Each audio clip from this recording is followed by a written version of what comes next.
उच्चारण करवा और गायत्री मंत्र पढ़ा।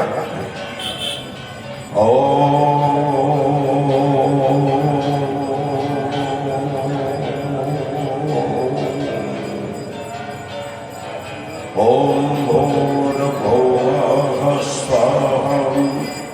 तत्सवितुर्वरेण्यं भर्गो देवस्य धीमहि धियो यो नः प्रचोदयात्।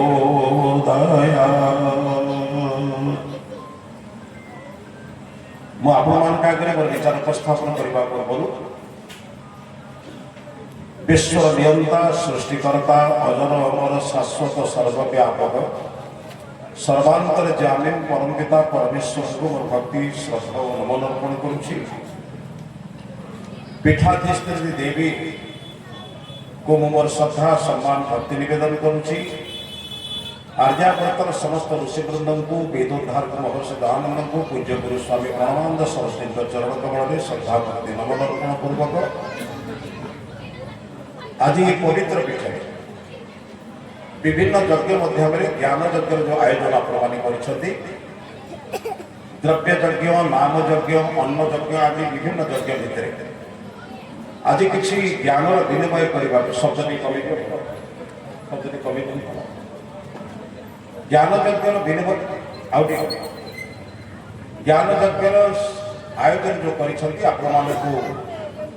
जो विज्ञ प्राज्ञ अभिज्ञ बंधु माने विभिन्न प्रकार प्रदत्न करी अनेक प्रदत्न करी जो कार्यक्रम को सुंदर भाव मनोरम भाव सज्जित करी समस्त आयोजक बंधु मान को मोर श्रद्धा और सम्मान जनाऊँगी। ग्रामवासी वृंद निमंत्रित समस्त माँ माने भाई माने अतिथि माने अधिकारी माने शत्रुमंडली मातृमंडली सबठार अधिक सम्मान भक्ति निवेदन करुछि। देवयज्ञ और विभिन्न प्रकार यज्ञ को संचालन करुवा आचार्य ऋतिक पुरोहित ब्रह्मा आदि विभिन्न पद पदवी वर्ण होता आमर सुयोग्य पुरोहित बंधु मान को मोर श्रद्धा सम्मान भक्ति निवेदन करुछि। बंधुगण आपने जानते मुझे आज प्रवचन जमी चली क्षमा करेंगे। आज प्रवचन कहले जो वाद्य गीत जय जयकार हाथ उठेबा बसवा नमस्ते करवा या शब्द प्रवचन अंश विशेष किंतु प्रवचन शब्द को बुझा चेष्टा कर माँ मैंने दयाकर या भितर कथा हूँ कथा हाँपे बहुत बड़ पड़िया अच्छे बहुत सुंदर स्थान अच्छे यही स्थान टाक बाछू देखु केन्द्रापड़ा गोटे हूँ अत्यंत विद्वान मान पीठ है। एटी अभया संस्कृत विद्यालय महाविद्यालय अच्छी बहु जगह बहुत विद्वान बंधु मैंने अच्छा आप संस्कृत पढ़ा पर नुहे को स्मरण करने चाहता प्रवचन शब्द प्रभु सर्ग वच धातु आरंभ हुए प्रभु वचन प्रकृष्ट वचन परिवर्तन वचन एवं प्रकृष्ट वचन को प्रवचन कह। मनुष्य हूँ शैक्षणिक प्राणी पशु हूँ नैसर्गिक प्राणी पशु को कौन शिक्षार आवश्यकता पड़े ना स्वतः परमात्मा देते राति अधे गाईर पिला जन्म हेले मालिक जानी न सका प्रातः काल बाछुरी के देखा से उठी तार मार खाद्य खाऊ। मनुष्य सर्वश्रेष्ठ प्राणी किंतु मनुष्य संसार जन्म हेले सेविका भाई उपमाता एमाने जदि साहाय्य न करेंगे से पिला जब बंची पार। परमात्मा मनुष्य को एते परम मुखापेक्षी पशु को एते स्वावलंबी करिवार कारण होउछि मनुष्य संसार समस्त प्राणी मान को परिचालना करे। मनुष्य पाखे दिव्य ज्ञान अछि भागवतकार कहले मनुष्य देहे दिव्य ज्ञान देखी संतोष भगवान। ए दिव्य ज्ञान देवता हवार ज्ञान वो जीवन को मुक्ति पथरे नवार ज्ञान से अन्य मान ठारू पाए ता पाखे ग्रहण करिवार शक्ति थाए ताको अन्य माने देले से ज्ञान को आउरी उज्जीवित करे। से ज्ञान किए दिए ना माँ दिए बापा दिए आचार्य से भारतीय संस्कृति जो पांचटी देवता अच्छा प्रथम देवता होती माँ मातृदेव भव द्वितीय देवता होती पितृदेव भव तृतीय देवता होती आचार्य देव भव चतुर्थ अतिथि तापर ईश्वर से पचवा आज समाज में जब भल मनीष तैयारी हमार योजना होची प्रवचन आरंभ हुए आम विद्वान पंडित मैंने सुंदर भाव में मंत्र पढ़ुवा आप शुणुवे चंदन देला बेले कि अनेक किसी कला बेले मंत्र पढ़ती भद्रम कर्णे भीष्मयाम देवा भद्रम पश्येमाख्यकीरी जगत्रा स्थिरै रंगै तुष्टवान सहस्तनोभि व्यसे वही देवहीतम जदायु जत हितम जदा व्यसे वही देवहीतम जदायु परमात्मा को दिव्य शरीर दे जाए आप जानते ये शरीर साधारण को मिलने बड़े भाग मनुष्य तन पावा भागवतकार लिखते अनेक जन्म तप फले मनुष्य जन्म वही दले दुर्लभ नर फले मन नरक निस्तार जत आयु जो आयु मत मिली देवहितम दिव्य कार्य लगे देवता निर्माण रे देवता हित कार्य एवं देवता निर्माण निजे निर्मित हेबी अन्य को निर्माण करी ए आयु को सही प्रयोग करी केमिति करी तार बाट कहीदेले भद्रम कर्णे भी शुणयाम मो कान रे मो भल कथा शुणी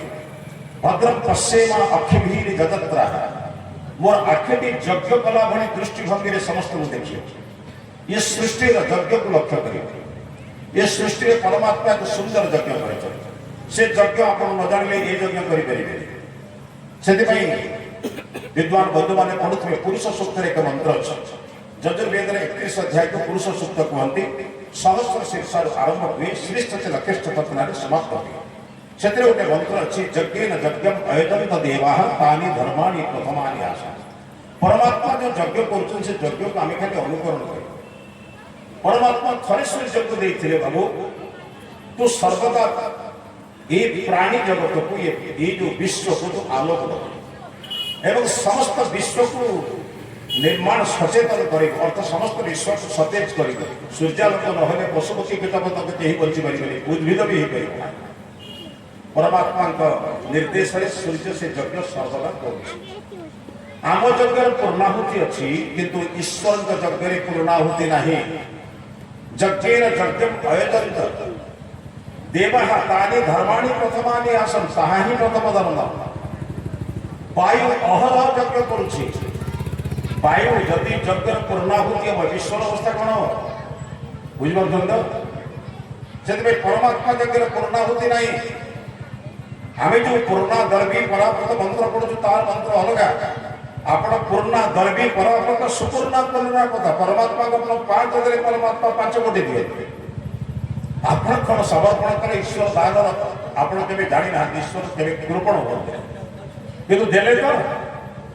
आप देले तो पाइबे आज समाज से कथा बुझीना समाज बर्तमान चली भिन्न आज सब गुड़िक मनोरंजन क्षमा करेंगे मो विचार आपको मानिबा न मानिबा विचार करवा ग्रहण कर शक्ति आपंकर अच्छी मु अनुरोध करी मो कथा शुणी सारा पर जदि आप मन में किसी द्वंद्व रहे सन्देह रहे शंका रहे मो पे आप प्रवचन कर निर्द्वंद में पचारि पारे कि जलापर आप जो आलोचना करेंगे कहीं आप उत्तर देवे ना भले पे जा बाहर खेल जा बहुत बड़ बड़ जगह खेल चेयर कर शिखे कथा देख बंधुगण यही प्रवचन पाई से कहले भद्रम कर्णे भी शुणयाम कान में भल कथा शुणिबी ये बड़ विचित्र कथा है कान में भल कथा शुणिबी ता अर्थ होछि आउ जने के कहले ता को शुणिबे शुणिबे केमति शुणिबा शब्द अर्थ केमति हुए कथाटा बुझी पड़त तो शुणिबा माने केमति आउ जने कहले ता को शुणिबे न शुणिबे केमति मो कान शुणिबो केते बडे जतने के कहले तो अर्थ वेद मंत्र कहले भद्रम कर्णे भी शुणयाम अर्थ होछि भद्र मणिशंकर संगति हेले भद्रम कर्णे भी शुणयाम जदि अशिष्ट अभद्र अन्याय लोक मान पाखे आप सम्मिश्रण हम आप जीवन जहाँ हम भल लोक सहित मिशिले भल कथा शिखे खराब लोक सहित मिले खराब सहित मिशिले जैसे संग ऐसे रंग जैसे पानी वैसे वाणी मत आप पानी पीवा मत कहूँ मत जब आरो पानी गिलास था जहाँ कही था बुझे मुखम करोति वाचा बुझंत से जो पानी पानी जमी पानी सेमती आया संग जमी रंग सेमती हो पाए से कहले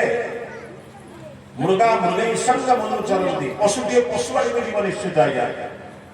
ମନୁଷ୍ୟଟିଏ ମାନବିକତାର ବିଚାର କର ମାନବିକତାକୁ ବିଚାର ନେବା ପାଇଁ ସେଥିପାଇଁ ପ୍ରବଚନ ଦରକାର ଆଲୋଚନା ଦରକାର ଉପାସନା ଦରକାର ଗୁରୁଜନ ମାନଙ୍କର ଆଶୀର୍ବାଦ ଦରକାର ସେଥିପାଇଁ ପ୍ରତ୍ୟେକ ପରିବାରରେ ପଞ୍ଚମହାଯଜ୍ଞ ହୁଏ ସକାଳୁ ଉଠିକି ଈଶ୍ୱରଙ୍କୁ ପ୍ରାର୍ଥନା କରୁଥିଲେ ଘରେ ଗୋଟିଏ ଦେବଯଜ୍ଞ ହେଉଥିଲା ପିତୃମାତାଙ୍କୁ ପ୍ରଣାମ କରାଯାଉଥିଲା ଏବଂ ଅନ୍ଧ କଣା ଛୋଟା ପୂଜା ଠାରୁ ଆରମ୍ଭ କରି ପଶୁପକ୍ଷୀ କୀଟପତଙ୍ଗ ମାନଙ୍କ ପାଇଁ ଖାଦ୍ୟ ଦିଆଯାଉଥିଲା ଏବଂ ଆମ ଘରକୁ ସାଧୁ ସନ୍ଥ ବିଦ୍ୱାନ ମାନେ ଆସୁଥିଲେ ଅତିଥି ଯଜ୍ଞ ଆମେ ଆମ ଘରକୁ ସ୍ୱର୍ଗରେ ପରିଣତ କରୁଛୁ ଆଜି ଆମେ ମନ୍ଦିରକୁ ଯାଉଛୁ କିନ୍ତୁ ଘରକୁ ମନ୍ଦିର କରୁନୁ ମନ୍ଦିରକୁ ଯିବା ନୁହେଁ ଭୁଲ ନୁହେଁ ବିଦ୍ୟାଳୟକୁ ଯିବା ଭୁଲ ନୁହେଁ କିନ୍ତୁ ବିଦ୍ୟାଳୟ ମୋର ସର୍ବଥା ନୁହେଁ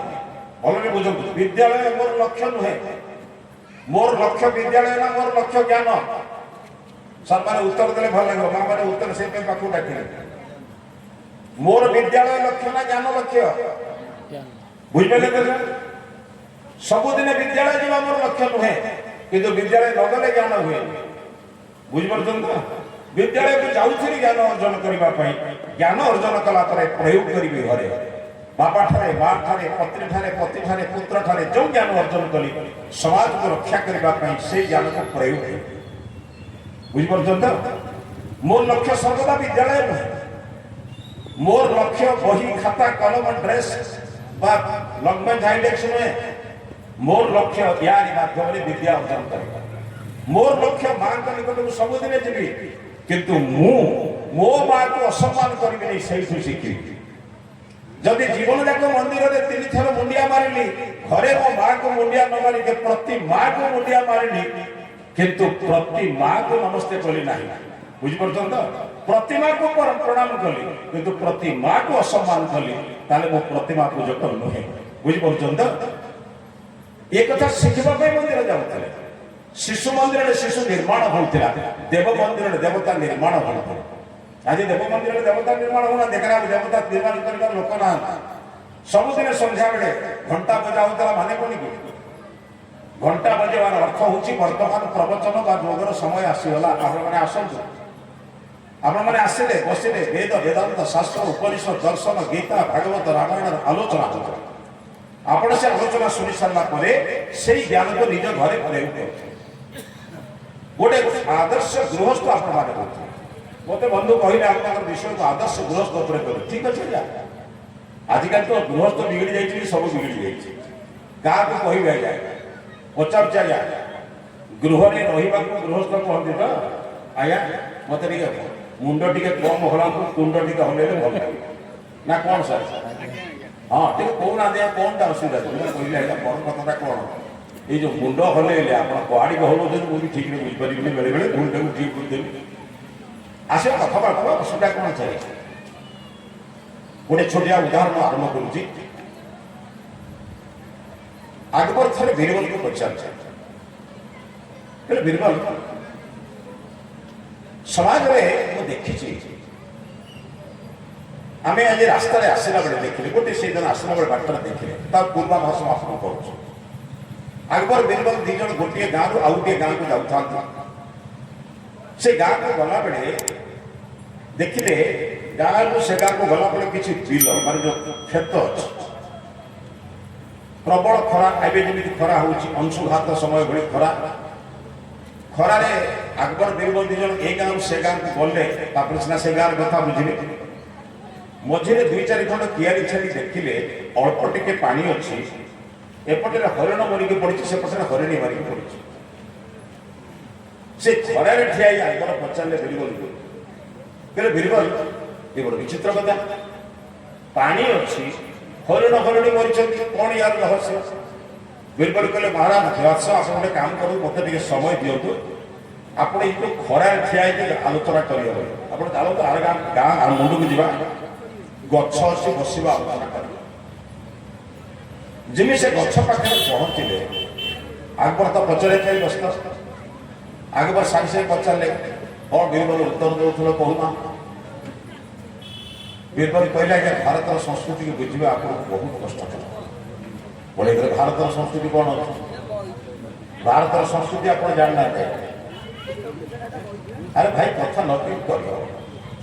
बाबा टे भल देख सभा बसवार व्यक्ति को सभ्य कहते देख दिया बुझे बस से चलो सब चलो निया कुंडा भी चलो चोरी भी चलो अब कौन करे विषय बस चले देख बिल्कुल कहले महाराज भारत संस्कृति का आप जानी ना कौन संस्कृति रहा कारण भारत संस्कृति को बुझापी आप भारत ग्रंथ अध्ययन करेंगे रामायण महाभारत दुईटी काव्य जो काव्य आमको जीवन गठन सूत्र शिखाए से विषय में आपको कहि गोटे कथा चिंतन करवा से कहले भारत संस्कृति आप बुझी था प्रश्न आप बुझी नहीं था कौन इतने बड़ कथा रहा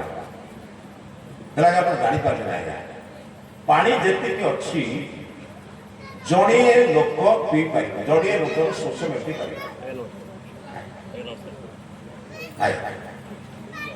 पानी जी अच्छी गोटे लोकर शोष मेटी पार बुझे हरिण हरिणी दी जन अच्छा हरिण कौच हरिणी को गोटे काम कर तो गर्भर मोर संतान बढ़ुची जी पानी अच्छे तू भी शोषला मु भी शोषला ते भी शोष लगुच मत भी शोष लगुच ये शोष जब पानी आम न पीवा तार किस मरजा आती पानी अच्छी भाग कर पीले क्या शोष मेटो ना जनकर शोष मेट हरिण हरिणी की कहूँ तू गोटे काम कर तो देह जेहेतु मोर गर्भ बा तोर गर्भर मोर संतान अच्छी मु मरीगले चलो कि मो वंशगत रक्षा हो तेणु तू पी दे बची जा भविष्य में संतान जन्म हेले शरीर वंश को रक्षा कर हरिणी कहूँ पति पीब नहीं पत्नी पीब एटा तो संभव माने दुई जन जाक को स्वाभिमान रही किंतु कहीं पीना नहीं मो शब्द बुझे तो बीरबल कौ कारण बुझे अलग भारत संस्कृति को बुझेवाई जड़े बीरबल जड़े अकबर को बुझाऊँ बोले आज्ञा आप संस्कृति बुझीपारे कहीं ना आप सिद्धांत आप अलग बुझे आम भारत सिद्धांत बुझे दरकार पड़े बापा कहला राजा होता बड़ को पड़ेबी किंतु आपण सिद्धांत शिखी भाई को मारी बापा को बंदी कर राजा शाहजहां को बंदी करी आप बुझ शाहजहां को बंदी करी दारासुजा मुराद को मारी ये देश में राजा हमारा उदाहरण अच्छे ना नहीं ये संस्कृति बड़ महान है ये देश में जोड़िए संस्कृति आपको आदर्श गृहस्थ नियम रखा गृहस्थ हवाई भले बुझे सुंदर पवन हो मोर धन्यवाद आप व्यवस्थापन करते माँ मैंने धीरे धीरे बसवे शुणे मु बेसी समय देवी मु बेसी समय भी कहे ना मोर तो किसी बाधा नहीं पारे मुझे सब कह घंटा टे घंटे 10 मिनट आपको कहबी तार भर आप शुणे मत किसी प्रश्न पचारे तार उत्तर सारी गृहस्थ जीवन आरंभ हुए विवाह संस्कार बसंत गृहस्थ जीवन आरंभ हुए विवाह संस्कार आज सबुठ कौ संस्कार बेसी खराब होती विवाह संस्कार भल बुझे अन्य को संस्कार एत खराब है जहाँ अल्प उपनयन संस्कार असुविधा से विषय में आलोचना नुहे सबुठ नष्ट होती विवाह संस्कार जो विवाह संस्कार राम कृष्ण सीता सावित्री को आणवार मूल भित्ति था सी आज नष्ट आप जानते मो जीवन में मु प्राय 400 ऊर्ध आर्य समाज वैदिक विवाह कर भल जानते वैदिक विवाह मान प्रति मंत्र अर्थ बुझा जाए शिलारोहण कहीं खईपोड़ा राजा होम कौन हुए हस्तग्रंथि कौन हुए सप्तपदी कौन हुए सब कथा गोटे प्रवचन वर्ण भाया बुझा जाए से किसी लोक जो मैंने विवाह को भल पाते से मत डाकती मु प्राय 2-4 बाघ रास्ता कर कहीं रास्ता देखला बेले से जो फटो जो गेट जो चित्र लगा ही थाए फिर नमस्ते पड़े आसे मो बाघर करने पूर्व से जो चित्र मुझे बाघर सरी कि बाघर कर से जड़े जन को आलिंगन कर ठिया भगवान कि बाघर कर ଭାରତର ସଂସ୍କୃତିରେ ଗୋଟେ ଗୃହସ୍ଥ ଜୀବନ ଆରମ୍ଭ ବିବାହ ସଂସ୍କାର ହୁଏ। ଫଳରେ ବୁଝନ୍ତୁ ଗୃହସ୍ଥ ଜୀବନର ବିବାହ ସଂସ୍କାର କରିବା ପାଇଁ ଯୋଗ୍ୟତା